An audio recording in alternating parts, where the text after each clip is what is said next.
Hello, everybody, and welcome back to another episode of the Extrospective podcast with your host, Zach Villeneuve-Snell. This week's guest is Tracy Zhu, who is a senior lecturer at the University of Surrey in hospitality and conducts research in the field of organisational psychology. I reached out to Tracy as she was part of TEDx Surrey University, which, if you haven't caught on by now, I was very lucky to host last year. She's the last of the TEDx speakers to be on the podcast, and I loved her talk on the bright side of motherhood, talking all about her positive experience of juggling that alongside her research. And in this episode, we do delve into that towards the later end of the podcast, talking about her TEDx talk and, of course, her own experiences of motherhood, but also culture-wide issues as to why women are choosing to forego raising a family in the pursuit of career oftentimes, the cost of living. We talk about her best research, how nature engagement during the pandemic was able to lift people's moods, so clearly the importance of nature and getting outside now that we can do that. And we also touch a little bit on her research regarding stress and strain measurement in the hospitality industry and how working together and being collaborative and working part of a team can almost mitigate the effects of the stress of running an event. As always, the podcast is of course sponsored by Runner, which is the first of its kind, fully automated, #1 rated running coaching service, automated running coaching. I've used it myself. I've known the founder for a couple of years, and I really believe in the direction that it's going, which is why I invited them to become the podcast sponsor. So regardless of what you're training for, a 5K, a marathon, whatever it may be, it's got a plan for you. Set up, personalized with feedback along the way. So if that sounds like something you'd be interested in, I know I've benefited from it, then please head over to the App Store to take your running to the next level. Use code ZAK, so that's ZAK, for your first 2 weeks free. And let me know how you get on with it if you do decide to go into it. But without further ado, that's enough talking from me. Welcome to the show, Tracy Zhu. I want to share that motherhood has many positive sides. You may regret decision because you can no longer have a child when you are in your 50s and 60s. We find that the benefits of nature engagement via social media is enormous. If you had a car in the 1990s, it means that you are super rich. So you need to care for yourself first until that you care for the others. If my work has not been done for that day, after my daughter goes to bed, I work until midnight, so from 9 p.m. to 12 a.m. when you're doing the job. So you may fake your emotions when you are serving the customers, right? So that's called service acting. If you have raised your kids, you can manage anything. Tracy, you're the last of the TEDx Surrey University speakers that I've reached out to record a podcast with. I wanted to speak to you as your talk on the bright side of motherhood is almost countercultural at this point, where, at least from my view, based on recent data, many girls and women are choosing to forego a family in the pursuit of a career, which I think is really sad. And I loved your positive message and learnings from it. Not only Thank that, you. no worries at all. You're a senior lecturer in hospitality and conduct research also in the field of organisational psychology, which I'd love to know more about. So with this introduction on kind of what you are, would you like to introduce who you are? Okay, so I'm Tracy. As you said, senior lecturer in hospitality management, and I really love hospitality management because it's my passion, and I love interacting with people, and so that's why I'm aiming at Surrey. You know, Surrey is the top one in the UK and top two in the world. So I love working here, and this is me, Tracy. Before we dive into your TEDx talk and maybe more recent research that I've had a kind of a look over that I found really interesting. But if we turn back the pages for a bit of context with you, what were you like as a child? What was your personality like growing up? First of all, we need to know what is personality, right? I don't know if you know the big five personality traits. So those big five include emotional stability. I think I'm very good at that. Conscientiousness. Conscientiousness means you are very organized. I think I'm very hardworking and organized since I was a child. And the other thing is extroversion.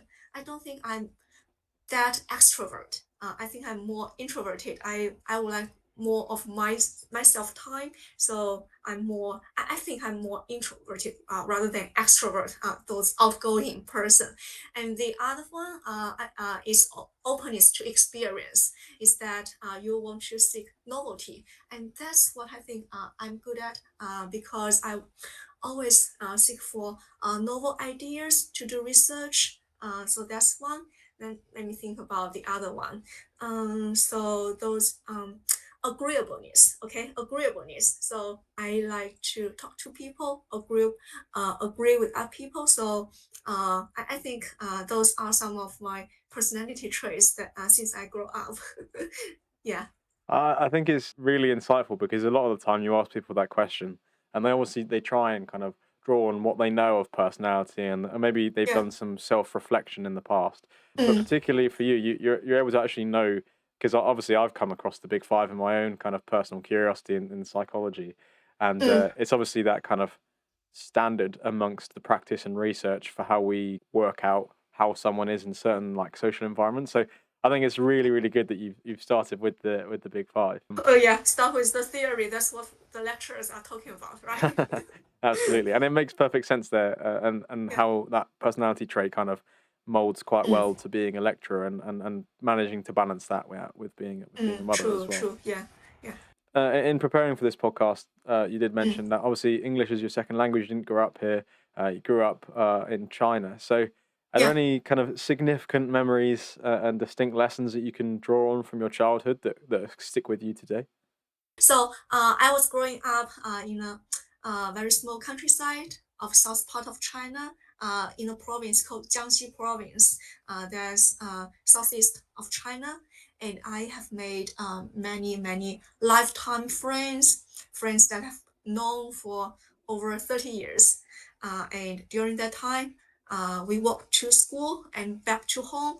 And during the 1990s, the transportation was not that good in my area. So not everyone has a car. And in fact, if you had a car in the 1990s, it means that you are super rich. So as you can remember in my TED talk, I walk with my daughter to school every day. So it makes me and my daughter very healthy. This really comes from my childhood. Also, do you know that from tomorrow is another new Chinese year? So tomorrow is the rabbit year.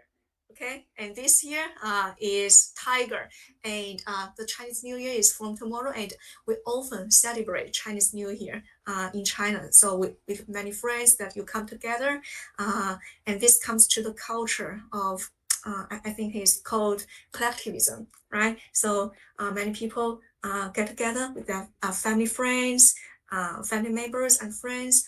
We um, talk with each other. So that's how I grew up in China. So a far less of like an individualistic culture that maybe we have in the West, far more kind of community based and I'll Yeah, do this for true. you, you do this for me, and it's kind of I Yeah, guess all that celebration over those New Years and things like yeah. that, which I'm sure many people would love to learn more about, and something that I'm probably quite naive in understanding. No problem.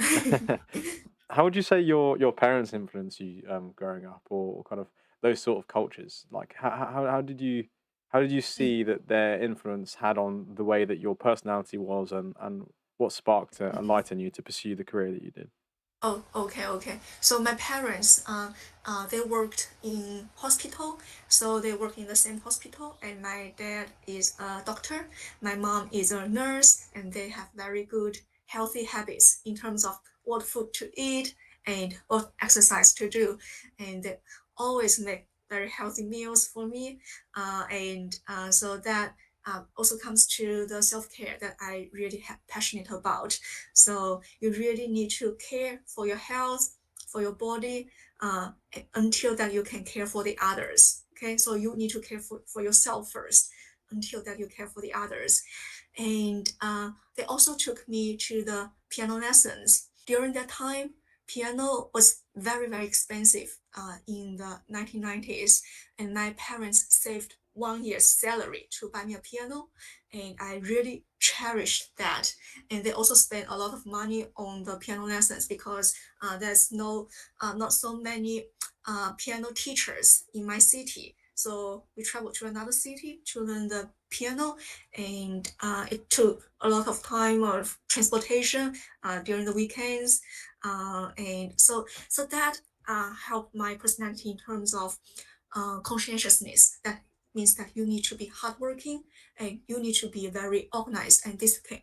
This also helped me in terms of time management as well. So I think those are some of the lessons that I learned from my parents. You definitely have to be well organized working in a hospital with all the stress of patients coming and going, and especially as a True. doctor and managing all of that. But it makes Yeah. perfect sense that then you would kind of develop those traits as well, even from piano lessons. I mean, I was very fortunate that my grandfather taught me to play the piano when I was younger as well, Oh, and whoa.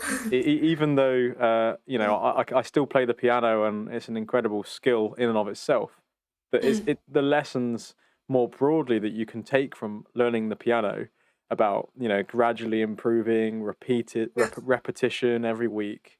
true. As a young person you learn that if you do work Mm, hard at something, and then mm, you mm, can mm. you can create a beautiful sound from it. And I think Of course, that yeah. of course applies to other areas in Mm, life. mm, What was it that inspired you as you were sort of growing up to pursue this route of mm. hospitality and kind of organizational psychology as well? Because it's obviously so intrinsic to all of our Mm, mm, lives. mm. Hospitality is everywhere in life. Yeah, We couldn't really have an enjoyable true. experience out without it. Yeah. So Mhm. what led you to want to delve into that? Oh yeah, so is that I really like interacting with people and studying the psychology of the people. So I started to learn human resource management and organizational behavior since I was pursuing my master's degree. So during that time, my supervisor that's in Beijing. So I was studying my master's degree at Beijing International Studies University, and my supervisor guided me through this learning journey. So, for example, she introduced me to the topic of emotional labor. And I don't know if you know the concept emotional labor. So, it's the management of your emotions when you are working, when you are doing the job. So, you may fake your emotions when you are serving the customers, right? So, that's called service acting. And the other concept, which means deep acting, is that you actually feel the positive emotions when you are serves your when you serve your customers. So there's two kind of dimensions or strategies when you do the service work. So that's emotional labor. And I was also introduced to many other interesting concepts such as well-being, work-life balance, work engagement, mindfulness, job crafting. So many interesting concepts, and I'm very passionate and fascinated in learning those concepts and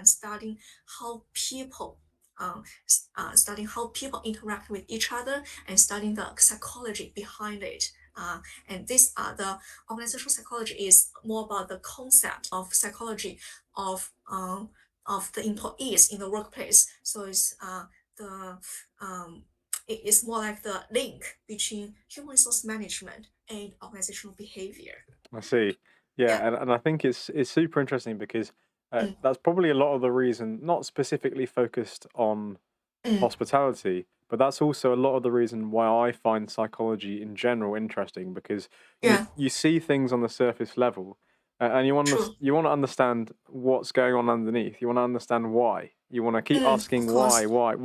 Yeah. why are people burning out? Why is this happening in work? What's good and bad? Yeah. So I think obviously I fully can understand Mm, mm, mm, what would have led you to that. Purely out of curiosity, I know you were doing this masters in China. How does China differ from UK in the world of academia? Like, is there any like significant mm. differences of practice, the research, or the time management when you're doing it? Is there anything there? Okay, yeah, yeah. So I did both my bachelor's degree and master's degree in China, and I did my PhD in the UK, in the US. So that's Pennsylvania State University, and I'm working now here in the UK. So I think it's more about the cultural difference in terms of teaching in both China and UK and US. So if you know the Hofstede cultural dimensions, of Hofstede's cultural dimensions, that's one dimension, high power distance versus low power distance. So I think China is more high power distance. So when I was doing my undergraduate degree in China, a master's degree in China, the class was exclusively lectures. Okay, so there's no seminars, and it's exclusively lectures, and students tend to listen to the lectures and taking notes. Okay, so they listening to the lectures and taking notes. So that's high power distance culture. You need to listen to what the lecturers say and show high respect to the lecturers. But while in the UK, there are lectures and seminars, and you can feel free to disagree with your lecturers, and you can challenge the theories and literatures, right? So that's what I found interesting in learning those two cultural differences. I Yeah, think it's almost. I think in the UK we have quite a distinct transition point between school and yeah, university, where in school, because obviously you're also a young child, like you have that kind of that underlying fear and respect for the teacher, mm-hmm. for the headmaster. But it Yeah, almost seems as if when you go to university, you mm. still have that respect for them because obviously your lecturer has the expertise and the research that True, they true. command. But also Mm. they are far more on the human level of being able to kind of approach them in office hours, ask questions, kind of as Of you say, course, challenge them. But it's interesting yeah. to hear that that culture doesn't really change in China. It's still there's still that distance Um, and separation. because I haven't taught in China now. Maybe there are some changes. I think there should be more seminars, and I believe that there should be more interactions now. You Mm, mentioned then you love this subject so much that you went on to stay in academia and go in yeah. to do a PhD.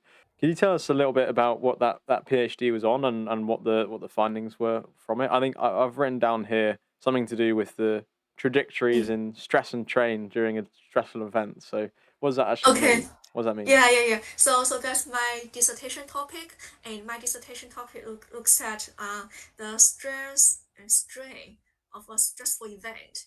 So the stressful event is that the students were running a themed dinner. So we have a student-run restaurant at Penn State, and so the students they were organized into groups, and each group they are running a themed dinner for a particular night, and that's a very stressful event for the students, and we want to see so the change trajectories before the dinner and during the dinner and after the dinner. So we track the students emotions, stress, and emotional exhaustions. So emotional exhaustion means that you are exhausted during the day. So we track those constructs for 7 days. So that's 3 days before the event, and then 1 day during the event, and then 3 days after the event. So for a total of 7 days. And we found that before the event, your stress level will be going up. Okay, so there's a inverted U-shaped trajectory. So before the event, your stress go up, and during the event, your stress was at the peak. Okay, at the peak, and after the event, your stress level will go down. And this also comes to emotional exhaustion and sleep quality as well. So emotional exhaustion also the same trajectory, but for sleep quality, it's the U-shaped trajectory. So before the event, your sleep quality will go down, and during the event, your sleep quality was the worst. And then after the event, your sleep quality was going up. Okay, so that's what I'm tracking. What I was doing for this dissertation, and I'm also interested. I was also interested in looking at what kind of constructs that can shape those trajectory. So I was looking at group cohesion. So whether your group was cohesive or not is the solidarity of the group and the collectiveness of the group members feel towards each other. So if your group cohesion was high, then it can help to flatten the trajectory. So it means that it can help to reduce the negative effect of stress, right? So that's my dissertation all about. And this paper has been published in Cornell Hospitality Quarterly, which is a good hospitality journal. And if you want to look at that, I can share the link with you, and you can share this after the podcast. Yeah, I can also link it in the episode on wherever it's published on Apple and Spotify and Okay. things. Oh, Um, lovely. what I find really interesting is that Mm, the whether the group is cohesive, it almost acts as a multiplier to the stress, because if you've already got a very stressful situation with cooking, preparing, managing things, in true. preparing a dinner, and the people you're working with are doing different things, and you're having to you get angry and irate at them not doing what you Oh, of told them to course. do. Yeah. It's like you've already got enough to deal with, so the group Yeah. obviously makes it even worse. But if there is group cohesion, then despite the hard work, Mm, people feel valued. They feel like there's a purpose to what they're doing. Therefore, they're more willing, and they probably feel better as a result, because they're mm, working in unison and they can feel like they're part of a team. So yeah. even though those are things that we on the surface level take for granted, I think what I Mm, love about academia is then literally proving that empirically. yeah. um, Proving that. Yeah. how are you measuring those things out of curiosity? Like how did you Oh, actually measure how stressed or strained someone was? okay, so we have the standardized scale. So we adopted those scales from the previous research. So the previous research has those scales available, and I was using those scales to validate, and then do some magic statistics around them Yeah. to check the reliability scores and validity scores Did you to ask check. them did you ask them questions and then they report Yeah, back, and then you yeah. apply that into some kind of statistical model, and then it spits Yeah, out true. the Yeah, okay. I run some SEM models and multi-level models. So it's all about statistics. That's what I love as well, and the listeners well, they might know, but I'm basically doing a placement at the ONS, Office for National Statistics, and Okay. what I really love is the fact that statistics can provide these. They can measure things that weren't measurable before. Oh, Like lovely. it's like, how do you measure how happy someone is? Or now we have statistics and we have the right questions, we can literally quantify it, which I find super interesting. True, Um, true. and so that was your PhD, and then because you were really Mm, invested now in this topic, you mm, decided to pursue it as a yeah, career and go yeah. into academia Mm, completely. mm, Um, mm, Initially, I've written down here that you went into sort of that organizational psychology. In layman's terms, could you just reiterate what organizational psychology is, and how does it differ from like other aspects of psychology research? essentially psychology. So it's an area of psychology concerns human behavior and interaction between people in the workplace. So it has some keywords there. So it's psychology, and it's about people. So it's about employees in the workplace. Okay, so it's about to study the psychology of the employees, how they interact with their customers, how they interact with their colleagues, interact with the leaders or subordinates. And it's the psychology behind that. And we also call it organizational behavior. So so it's looking at the psychology around people and how that will influence people's performance, the perceptions, attitudes, behaviors, right? So it's all about employees in the workplace. Before I kind of hone in on any particular paper, I mean, you've obviously published a lot of work to choose from to talk about. But Mm. before I choose what I found interesting, could you maybe talk about what you found most interesting? Yeah, no problem. So I think I've worked hard on every paper, so it's really a hard question to pick up one. But I would like to say that my favorite research stream is mostly about EDI. EDI is about equality, diversity, and inclusion, well-being of the employees. And another stream that I was working on is on nature engagement and how nature engagement impacts well-being. And this has nothing to do with organizational psychology, but it's more about environmental psychology. So it's that I'm doing some interdisciplinary research now, and my colleagues and I, including colleagues at the hospitality and tourism school, and colleagues in environmental psychology. So there are four colleagues, and I secured a research grant from ESRC. So ESRC is called Economic and Social Research Council. Okay, so we secured research grant from ESRC, from the Research Council, on the topic of nature engagement and well-being during COVID-19. And I was leading a work package on the impact of nature engagement via social media on people's well-being. And as you know, because of the lockdown, people cannot go out, right? So there are many great initiatives from Chris Peckham. So do you know Chris Peckham? Yeah, Chris. I've actually heard him speak live at an event I went to last year.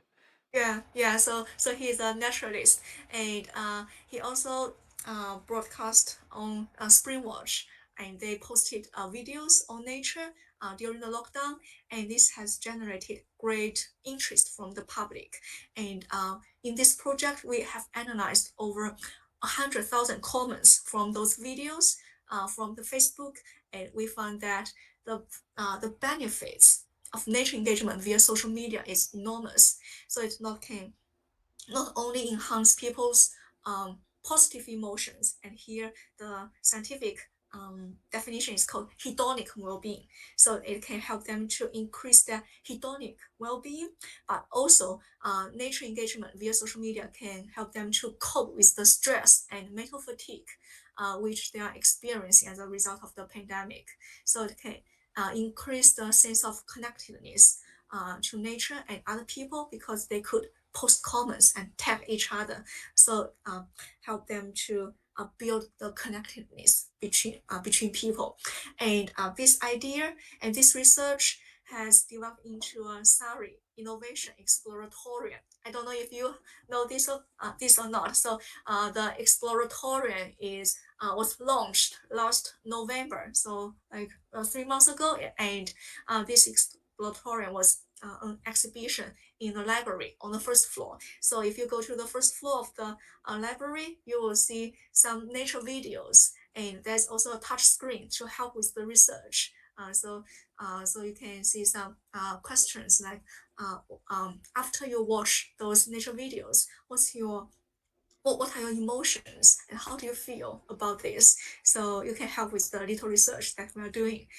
So this can help to engage with the public and the campus community in our impactful research. What I really love about that research is just how it's such like a natural, like a grounding in nature, is like a natural way to bring peace or kind of reflect, right? Because I think Mhm. we have all these modern practices, and of course the modern day world can be so challenging with all sorts of distractions such as the phone, and social media can be used in a negative way. And Mm. I mean, obviously, we have all these kind of soaring rates, very sadly, of kind of depression and anxiety and things. Oh yeah. And I think that's because we live in such an artificial environment. Like a lot of the time, our lives are so kind of plastic in a way, if you know what I mean. Like Oh yeah. it's kind of Yeah. fake. And I Yeah. think it's really interesting to hear how reconnecting with nature and appreciation for the kind of novelty and beauty of these things, even through social media, can actually have a Yeah. positive impact on people's well-being.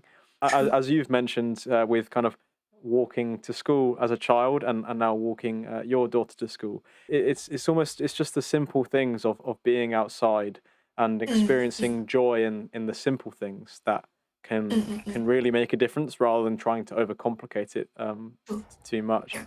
Mm. Mm. And I Mm. definitely recognize that in my own life as well, with cycling and running outside, and I like walking and things, and it's a natural way to cure any kind of negative thoughts that you've Both. had from a situation. One of the things I found really funny, actually, because you did send me over a link to that study, so I very briefly checked it out. On the flip side, even though it was mostly a positive benefit, I've quoted here that there was spontaneous emotions of disgust and fear Oh when yeah. there was the spiders on the social media. And you're obviously analyzing the comments of people saying, "Oh, I'm never going to sleep again. Oh, this spider is so bad."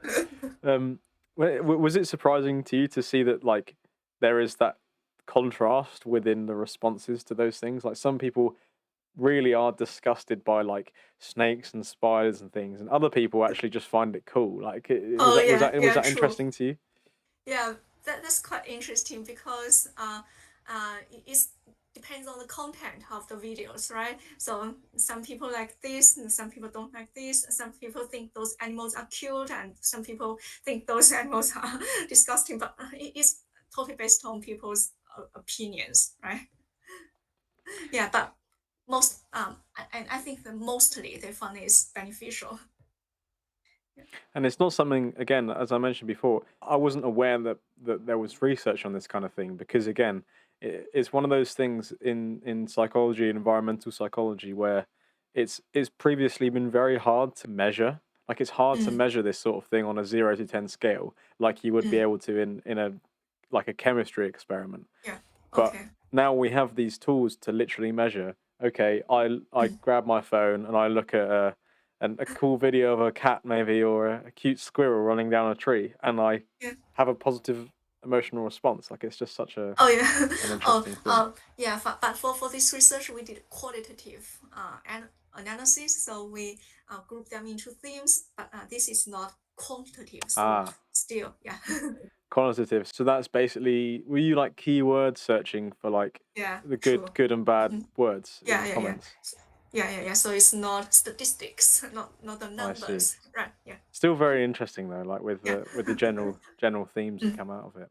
Another piece of research that you kindly kind of pointed me towards was mm, employing the houseless as a corporate social responsibility, yeah. and this is a topic that's come up a couple of times on the podcast because although I've not had any people who have suffered with homelessness on the podcast, there Mm, has been stories of people from lower socioeconomic backgrounds progressing through and trying to address those inequalities.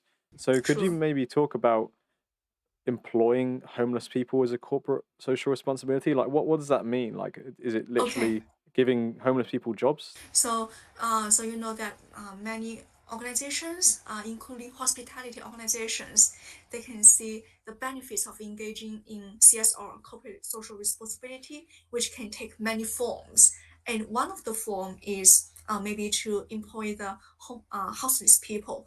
And my colleagues and I aim to investigate the impact of hiring the individuals experiencing houselessness on so the impact of hiring those people on customers' behavioral intentions and their attitudes towards organization and the perceptions of the CSR actions. So employ those employ those who are experiencing houselessness can result in many good outcomes in hospitality industry, such as the positive attitudes about the hotel and positive word of mouth. That's what our finding. So our finding is that employing those people can result in customers' positive attitudes towards this because it can.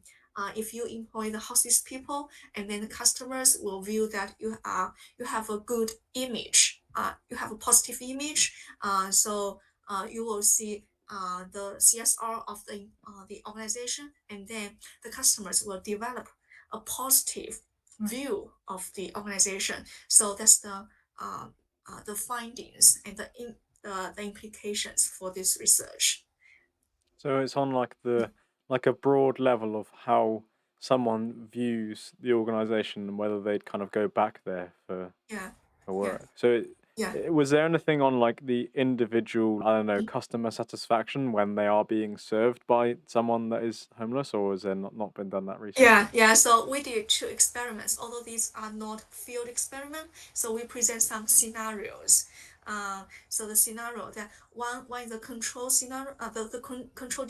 Condition is that we didn't mention that those are houseless people, and one condition is that the hotel, the organization, is has this initiative, and you are served by these people, and we find that.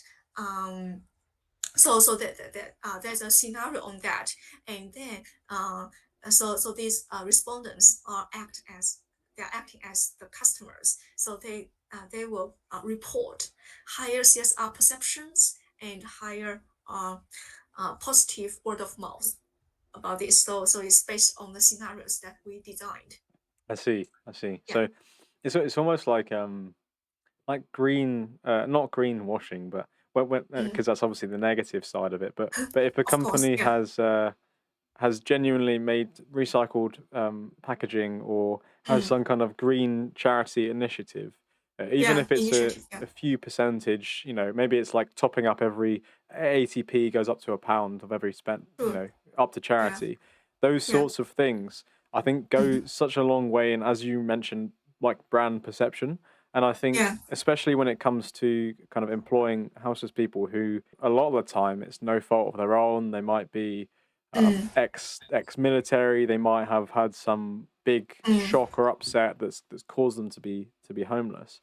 And I Yeah. suppose that's a way in which companies can kind of hit two birds with one stone, because it's not Mm. only good for them, like No. Mm-hmm. socially, to be Yeah. employing those people, but it Yeah. also then reflects good on True. them.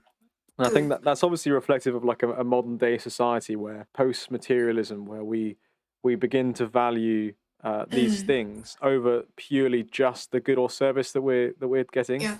Mm-hmm. which I think is super interesting because it's changing day by day the way that consumers make these decisions Mm. based on these like kind of values and ethics rather than purely the material goods. Oh, yeah. Oh, Um, thank you for sharing those thoughts with me. I also learned a lot from you as well. Thank you. I'm super interested in this kind of thing, and so I'm just kind of like piece together all the research that I'm hearing, and Mm. I think it's so interesting. Before we move on to the TEDx talk, Yeah. which I'd love to dive into, is there Yeah. anything else that you feel would be worth sharing with the listeners? Like any interesting research? Another stream of my research, I am looking into the gig economy and their well-being. So gig economy, the Uber drivers, the delivery riders, during the COVID-19 period, lockdown, they are called essential workers, right? Because they are providing those essential jobs to us. However, the well-being has not been investigated a lot, and we have been doing research on this as well. And we have also got a paper published in a hospitality journal. So gig workers' well-being is one thing that we should care for, including their psychological well-being, and their physical well-being, social well-being, because those people, they are although they are still serving people, they still feel very isolated, and we should care for those people as well. I suppose it's because with big companies, they have the budget and the care to invest in. I mean, a lot of the big financial companies have, they have Yeah. private healthcare that comes with working for them. They have all these kind of initiatives within the company to bring people together and make sure everyone is mentally Mm, doing okay, I suppose. mm, And so there is that advantage of being self-employed in the gig economy, of being your own mm, boss. But then on the mm, flip side is when things do go wrong, you don't really have as much of a safety net or a community of people around you keeping you mhm. in check. So I think True. it's interesting and clearly so important to make sure that those people are being able to self-regulate their own emotions and their own Yeah. well-being, and the Yeah. studying that can help us to identify if we do need to do more. Yeah. For example, Yeah. I guess it's almost like the point of research, isn't it? Like Mm, you're also trying to inform government in a way of like, are you missing anything here? Like, should the government be creating policy for this? Are they missing a trick? So that's kind of the time. Obviously, as an academic, you're continually doing that now and continuing to kind of push the boundaries in his hospitality and the mm, mm, mm. psychology. What led you to want to apply for a TEDx talk? I mean, of course, I think it was Omantas that ran the event last year. The listeners would have known by now. Of course, I had the Mm. privilege of hosting it as well. What made you want to share, and not only share in general, but speak specifically on motherhood and your experience of balancing that? Yeah, so myself is a mother, and there are many negative assumptions about mothers who take time off to stay at home with their kids, right? So those negative assumptions, like they're not as that motivated, they won't be able to keep up, and they are not ambitious. However, I want to share that motherhood has many positive side, and my research supports the notion of the bright side of motherhood. So my colleagues and I have published an article on the bright side of motherhood, and in this study we had many of the most inspirational talks, conversations with the working mothers in the service industry. So being a mother has empowered these people and also myself to learn many new knowledge and develop the new skills, abilities. So for example, being a mother can make me very good at multitasking, time management, can make me more resilient and perspective taking and sometimes very tough. So I will, so that's why I want to apply. I wanted to apply for the TED Talk, TEDx Talk, and talk about my experiences. So I have shared many of my experiences with my daughter, and I also use a famous quote: "If you have raised your kids, you can manage anything." So so please feel free to have a look at my TED Talk if you are the audience. So yeah, so that's why I'm very passionate about that topic as well, the bright side of motherhood. I think what I particularly took away from your talk, if I can sort of remember back to listening to it, was that you list these skills, but above all, I think the thing is that there's something beyond yourself. You realize, Mm, I think, as we mentioned at the beginning, with even the comparison between some of the UK culture and the Western culture is very individualistic.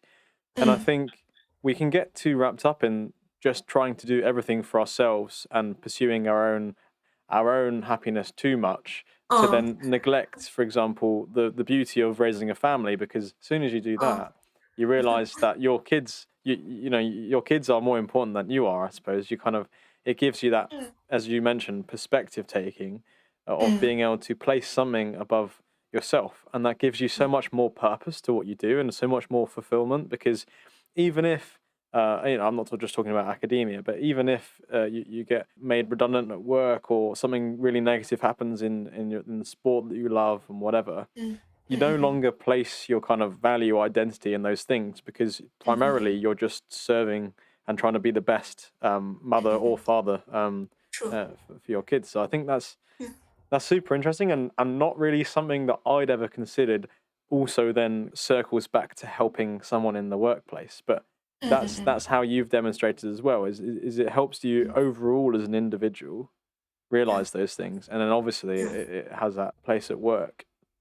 The title is obviously particularly striking. I mentioned at the beginning, we live in an age where, from my perspective, it seems to be that there's less and less focus on the family and more focus on the career. If you kind of think of the Oh yeah. trajectory, Yeah. and I Mm, read a statistic somewhere, I think a few mm, weeks ago, that nearly 50% of women are 30 and childless now. So mm. people are choosing to delay and choosing maybe not to have a child or get married and things. What do you think are the potential like negatives of this long term? Like, do you think there's going to be people kind of regretting this decision? And obviously, you've made the decision to have a child, and obviously, it's worked out so well for you. So, Oh. what's your kind of opinion on the whole thing that's happening now?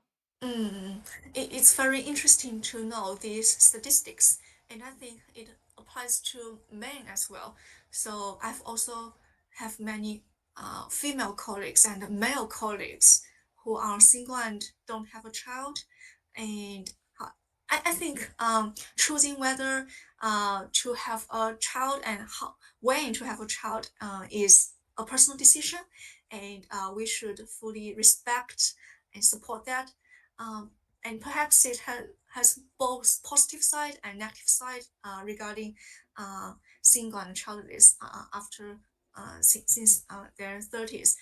It's good because it means that you have more control. And now women have more control to determine whether to have a child. But it's also sad because you may feel lonely and you may regret your decision when you are in your 50s and 60s, when your menstrual cycle becomes an end. So that's menopause, right? So you may regret decision because you can no longer have a child. But however, I think it's totally a personal decision, and I totally respect how people choose their life. So yeah. I definitely echo those words on like a personal level. I mean, I'm not here trying to tell anyone Yeah. that they're kind of making the wrong decision, but Mhm. you do have to encourage people, especially Yeah. I think in general, people don't Mm, look at their whole life and like the the whole context of life when they make a mm. decision. They might make more short-term decisions. I think But so. but Yeah. when we look at our parents and grandparents, I mean, they live. When you get to maybe retirement ages and things, they live vicariously through their children, and they love hearing Mm, what mm, their children and grandchildren and get up to. And I think to choose kind of a personal pursuit and a career over that is oh yeah. pretty. It's got to be a very very good and Yeah, yeah, yeah. rewarding True, career. true. I think it's you need to make long-term decisions about this. Yeah. So, but if you have a child, it's a very good thing to have. Yeah, it's worth all of it because I see Yeah. all the comments on social media now where people will see this and they're like, they see something like a child doing something bad or a problem in the Oh, family, and they'll say, "Oh, this is the reason why I never want to have a child." But it's like people don't appreciate the flip side of that, which is, I mean, I don't appreciate that yet. Obviously, it's going to be a number of years before mm, I mm, meet mm. someone and start a family, but it's certainly Okay. something that I want to do because I realize that there is that huge Good. fulfillment on the other side, right? Like it's Okay. Good. Good. not just Yeah. a So, bad thing. so you really want to have a family and have children, right? Yes, definitely, definitely, and I Oh, think that's good to hear. it's a shame actually that society or Mm, the cost of like purchasing a house and the cost of like sustaining a family compared mm. to what it was maybe 2 generations ago is so much higher True. now, Yeah. which I think is the main reason why people aren't kind of settling down sooner. Because Yeah. Maybe. obviously to start a family, I'd probably want to have purchased a house and be able to Oh, yeah. work and things, and Yeah. so Yeah. obviously it's Yeah. going to take a little bit longer. But yeah, Yeah, I know. Your wife wants you to have a house first before yes, having any children, right? exactly. Yeah, you want the stability to for the kids as well. So, Oh yeah, yeah. um, and speaking about how you've managed to kind of draw on the lessons of having your little daughter and managing your career as an academic, do you think it's realistic for a lot of women to try and balance both? Do you think it's possible, or do you think maybe you have a particular personality that enables you to do it so well? Mm. I'm still not sure if I'm very good at balance both work and life because I also work day and night. I have tried very hard to balance my work and life. So, for example, I normally don't do my work from 3 p.m. because I have to pick up my daughter and I need to help her to play the piano, and sometimes I cook the dinner for her as well. I often um, so if my work has not been done for that day, so after my work, my daughter goes to bed, I try, I work until midnight. So from 9 p.m. to 12 a.m. Right. So I still work day and night, and I also try not to work during the weekends. I think my suggestion to the working mothers would be that you really need to be very good at time management. You need to really be very efficient, and this is a very uh, a lifetime skill to learn. so and also you need to make time for yourself, have some me time. So find a hobby that you really like. And for example, I like the Zumba class at the Surrey Sports Park, and I go to the sports park almost every week to do some exercise to keep fit, and it really helps to improve your well-being and health. So my suggestion would be that try to improve your management skills and also do some self-care for yourself. That's certainly something that, right as you were saying that, then just an image sparked into my head of when I was a child, and my mum works as like a part-time carer for those with learning or physical disabilities, and I kind of Yeah. remember her going off and doing a night shift and doing like crazy hours to fit around Oh. my dad's Oh, okay. schedule, and it's like Okay. you realize how important that skill is to get right, of like juggling all these spinning Yeah. plates and things, True. but then just again, as you've mentioned, how rewarding it all is because you have that Mm. thing that gives you that purpose and you can balance in the well-being. And do you think, given the current like cost of living, I think I mentioned it just now about Mm. how difficult it is to purchase property, and even now with the rising prices of gas and electricity and things, it's increasingly hard that if a mother wanted to stay at home and not go back to work, which I think is Mm. equally an admirable choice if someone chooses to do that, but Mm. then Mm. they're being almost forced to go into work because they Oh can't yeah. they can't just off the husband's salary. It's increasingly difficult to pay all the bills I and think sustain that, yeah. right? So, Yeah. Yeah. Yeah. what should be the solution there? I mean, it's obviously going to be a very challenging time for people who want to try and do that. I Yeah. guess I think. husbands got to work harder. Oh, I think so. Yeah, because there are big costs, including housing, food, utility bills, and the fuels, right? So there are many big costs, and the parents have no choice, but both have to go to work, and maybe husband has to mm, um, like work harder, and maybe ladies they need to work part time because they are forced to do so, and I think so the reliance on two incomes is the only way to maintain a decent standard of living for many families. But I think I myself, I don't have the solution for all, but I think the government needs to provide some targeted support, especially for those who earn low incomes, because otherwise those low income family will live in poverty. So maybe the government can provide some targeted solutions such as tax benefits, and also the government can also help organizations to provide some financial support for organizations to support their workers. Yeah, so the organizations should look for financial resources to support those who have children. I suppose it's because it depends Mm. on what the government and what these organisations prioritise. Because Yeah. a lot of people will say that some organisations, some companies only care about the work that you're doing for them, Mm, and they mm, don't mm, care so much about the family. And obviously, there's been times where women have been. It's definitely sexist hiring selections where because an employer will know that a woman will just go and take time off, obviously to have the child, which is mm. a very very good thing, but they'll make Yeah. decisions to not employ them. So I think it's certainly important for us as a society and a government to make the necessary kind of adjustments to facilitate True. what I believe is more important than work, and it's more important than kind of just putting money on the table Yeah. for yourself. And like you Mm, say, mm, with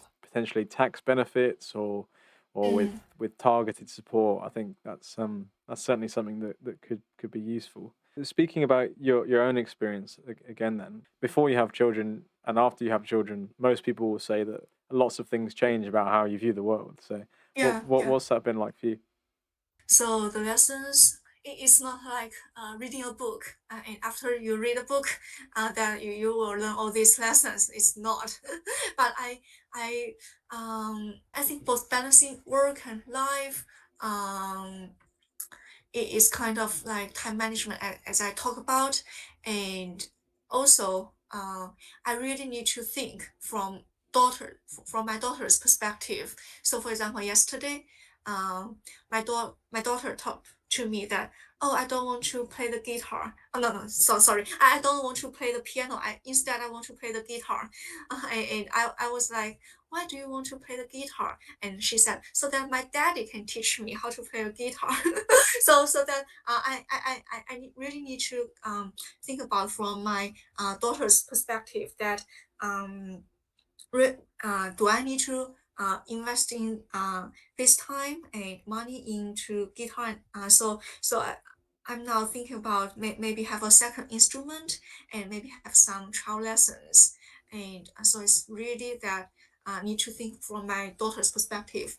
And also, I want to share with you a little story that I learned from my daughter that she told me a puzzle.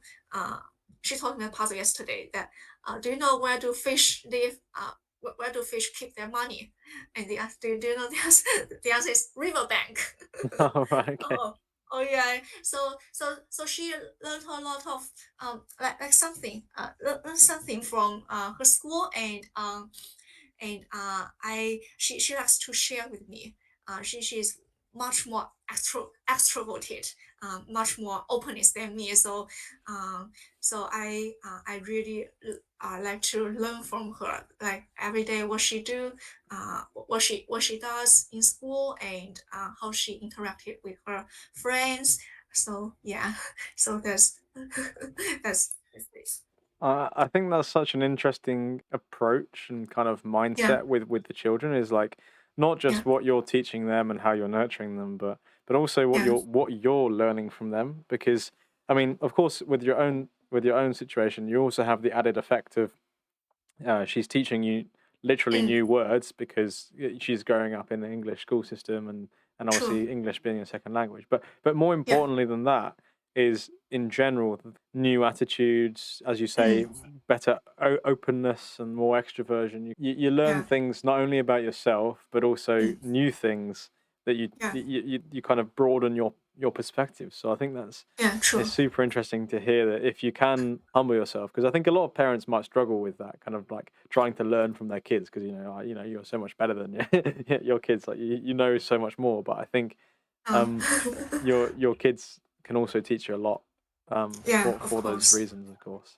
True, true, true. Mm, Speaking more broadly about motherhood and where it's going in society, like what do you think are the biggest challenges facing um, families kind of moving forward? Like especially mm. with I know we've talked about the rising The, cost of living and the potential yeah, the cost. government challenges, but Yeah. what are the biggest challenges facing that? I think for the cost of the raising a child and the cost of living, that's one challenge. It also comes to the issues of work-life balance and work-life conflict because both parents are working. So those are big challenges. And I think moving forward, it's not only raising children and doing the housework, but also taking care of the elderlies because our parents are also aging as well. So it comes to the balance of taking care of your both your children, your parents, your grandparents, and most importantly, uh, you really need to get some personal time, and it's called me time. So it's about being present with yourself, mind, and body. So having some time that can having some time for yourself can help in so many ways. So the biggest challenge is that you really need to taking care of so many people. Um, Not only your child, your parents, your grandparents, but also you need to find time for yourself. So that's what I think and what my suggestion is. So the biggest challenge is the fact that we're going to face this aging population and caring for everyone other than ourselves. Yeah. So in Mhm. amongst that, we've got to find time for ourselves so that we can. True. Because Yeah. I always think that you can't be helping others. You can't be pouring from an empty cup, right? Mm. Like you've got to make sure that you are in a stable and happy place, so that Yeah. then people get the best of you, and you can make the best decisions rather than trying to like help others whilst also having tons of your own things True. to deal with, Of I suppose. course. So Yeah. yeah, Yeah. definitely makes a lot of sense. Speaking like about your academia, more Mm. specifically, like is there anything that you'd like to follow up on with the research you've already done, or maybe new research that you're curious about and you haven't yet Yeah. discovered? Okay, so I've talked about motherhood so much, and another topic that I'm passionate about is menopause. So I talk about menopause a little bit in our conversation, and we talk healthy aging. But I haven't done so much work on this, but I have organized a workshop on menopause last year in November. So it's ESRC funded event, and I have invited many experts who are researching menopause, and it has been very well received. So it's a topic that many people, many women, like those who are over 50s, 60s, they don't feel very comfortable to talk about openly. But when it comes to the menopause stage, women suffer a lot. They suffer a lot of problems, and I hope to do more research on this topic on menopause and healthy aging, and investigate what organizations and the society can do about this. What are the strategies that organizations and society what they can help in this stage? Yeah. So that's what I'm hoping to do Mm. in the future, and hope to get more funding to do this research. And I kind of look forward to seeing some of that in that space because it's Mm, seen as this sort of like fringe thing, as you say, like no one really talks about it. And I mm, guess there's a yeah. lot of these kind of topics which have been historically, I suppose you'd say, taboo and not really socially, you don't really talk Mm, about it. But it's mm, mm. something that it doesn't just affect all women, but it also affects all men as well because all Oh men, yeah. like people who are married, like having to kind of understand what's happening and better kind of um, approach it, I suppose. And Okay. I think that's what I really love about academia in this sense is Mm, because we have this thing that biologically happens to every woman at some stage, and mm. we just for whatever reason we might understand like a protein supplement and have like studied that hundreds of thousands of times to see if you can get more muscle, yet this really Oh important thing yeah, yeah, that true. is been neglected in the scientific community that actually has way more kind of um way more impact and so much scope to try and help and alleviate Yeah, symptoms. And I think there's been kind of new medications and practices and things that have kind of yeah, come in to try and aid in what's happening. But I think, yeah, it's something that I admittedly I don't know that much about. But when I've seen, I mean, even yourself, I saw I think on LinkedIn you post about it, and yeah. people talking more about it in general. I think it's Mm, something that we need to be more open to discussing, and yeah, just have open eyes and ears to seeing what can be done.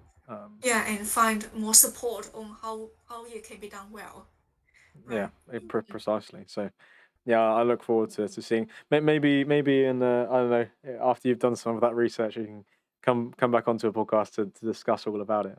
Oh, of course, yeah. I look um, forward to that. Yeah, um, I should also do more research on men as well, right?